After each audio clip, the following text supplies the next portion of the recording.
ఒంగోలు జిల్లాలో ఎన్నికల ప్రచారం జోరందుకుంది. కందుకూరు వైసీపీ ఎమ్మెల్యే అభ్యర్థిగా కనిగిరి ఎమ్మెల్యే బుర్రా మధుసూదన్ యాదవ్ పోటీ చేస్తున్నారు. ఇప్పటికే నియోజకవర్గంలో బుర్రా మధుసూదన్ జోరుగా ప్రచారం చేస్తున్నారు. ప్రతి ఇంటికి వెళ్లి జగన్ అందిస్తున్న సంక్షేమ పథకాలను ప్రజలకు వివరిస్తున్నారు. వైసీపీ ప్రభుత్వం అమలు చేస్తున్న సంక్షేమ పథకాలకు ప్రజలు బ్రహ్మరథం పడుతున్నారని అంటున్న కందుకూరు వైసీపీ ఎమ్మెల్యే అభ్యర్థి బుర్రా మధుసూదన్ యాదవ్తో మా ప్రతినిధి శ్రీనివాస్ ఫేస్ టు ఫేస్. జిల్లా వ్యాప్తంగా అటు టీడీపీ, జనసేన, బీజేపీ కూటమి, ఇటు వైసీపీ కూడా 12 నియోజకవర్గాలకు అభ్యర్థులను ప్రకటించారు. మనం ప్రస్తుతం కందుకూరు నియోజకవర్గంలో ఉన్న కందుకూరు వైసీపీ ఎమ్మెల్యే అభ్యర్థిగా కనిగిరి ఎమ్మెల్యే బుర్రా మధుసూదన్ గారిని ఇక్కడ ప్రకటించడం జరిగింది. ఇక్కడ బుర్రా మధుసూదన్ కందుకూరు నియోజకవర్గంలో విస్తృతంగా పర్యటిస్తూ ఉన్నారు. వారిని అడిగి మరిన్ని విషయాలు తెలుసుకునేటువంటి ప్రయత్నం చేద్దాం.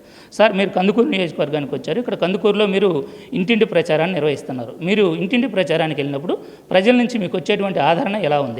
ముఖ్యమంత్రి గారి పథకాలన్నీ కూడా మాకు అందినాయి. మేమందరం కూడా సంతోషంగా ఉన్నాం. రాబోయే రోజుల్లో వైఎస్ఆర్ కాంగ్రెస్ పార్టీ సపోర్ట్గా ఉంటాం.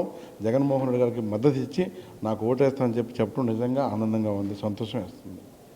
మీరు ఈ నియోజకవర్గానికి వచ్చారు. ఈ నియోజకవర్గంలో కూడా స్థానిక నేతలు కొంతమంది ఇప్పటికే ఉన్నారు. అయితే మీరు ఇక్కడ పర్యటిస్తున్నప్పుడు ఇక్కడ సంక్షేమ పథకాల అమలు తీరు అవి ఈ స్థానికంగా ఉండేటువంటి కొన్ని సమస్యలు ఉంటాయి.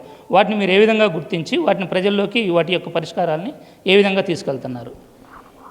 నాయకత్వంలో చిన్న చిన్న లోపాలు అన్నీ పార్టీలో ఉంటాయి. అవన్నీ కూడా కూర్చొని మాట్లాడుకొని సర్దుబాటు చేసుకొని ముందుకు పోతున్నాను. పథకాలు అందరికీ అందినాయి కాబట్టి ప్రజలతో ప్రాబ్లం లేదు. మీరు చెప్పిన నాయకుల్లో ఉంటాయి లోపాలు, నాకు ఆ 10 చిన్న ఉన్నాయి. అవన్నీ కూర్చోబెట్టి మాట్లాడి సెటిల్మెంట్ చేస్తున్నాను. అందరూ సంతోషంగా నాకు సహకరిస్తున్నారు. ముందుకు పోతున్నాను ప్రచారం చేసుకుంటూ. ఈ కందుకూరు నియోజకవర్గంలో ఉండేటువంటి మండలాల్లో ఉన్న ప్రధానమైనటువంటి సమస్యలని ఏ విధంగా పరిష్కరిస్తామని చెప్పి ప్రజలకు చెప్తూ ఉన్న పరిస్థితి. జనరల్గా అయితే జగన్మోహన్ కాలంలో కులం, మతం, ప్రాంతం, రాజకీయాలకు ఖచ్చితంగా సంక్షేమ పథకాలు అందరికి ఇచ్చాం. పథకాల వల్ల ఏం ప్రాబ్లం లేదు, అందరికి అందినని చెప్తున్నారు. టీడీపీ వాళ్ళు కూడా చెప్తున్నారు మాకు పథకాలు అందినాయా, బట్ మేమైతే టీడీపీ మా పార్టీ మాదని చెప్తున్నారు. వైసీపీ వాళ్ళు అందరూ ఉన్నారు. అది కాకుండా కామన్ మన నోటర్లో చెప్తుంది ఒకటే, మాకు న్యాయం చేసిన పార్టీకి మేము ఓట్లేస్తాం. ముఖ్యమంత్రి గారు జగన్మోహన్ రెడ్డి గారు మాకు న్యాయం చేశారు, మాకు పథకాలు ఇచ్చారు, మా జీవితాలు మారినాయి, మాకు అన్ని రకాలుగా 1,00,000 నుంచి 10 లక్షల దాకా లబ్ధి చేకూరింది. మేము సపోర్ట్ చేస్తాం, అండగా ఉంటాం. రేపు ఎలక్షన్లో జగన్మోహన్ రెడ్డి గారు ఎవరికి సీట్ ఇచ్చినా మేము ఓటేయదలుచుకున్నాం. అందులో మీరు వచ్చారు. తప్పకుండా మీరు ఈ కాన్స్టిట్యున్సీ సుపరిచితులే. ఇంతకుముందు వైఎస్ఆర్ కాంగ్రెస్ పార్టీ పక్షాన పనిచేశారు, సేవా కార్యక్రమాలు చేశారు. తప్పకుండా మేము మీకు ఓట్లు వేస్తాం, గెలిపిస్తాం, అండగా ఉన్నామని చెప్పి భరోసా ఇస్తున్నారని చెప్పి ధైర్యంగా నేను ముందుకు పోతున్నాను.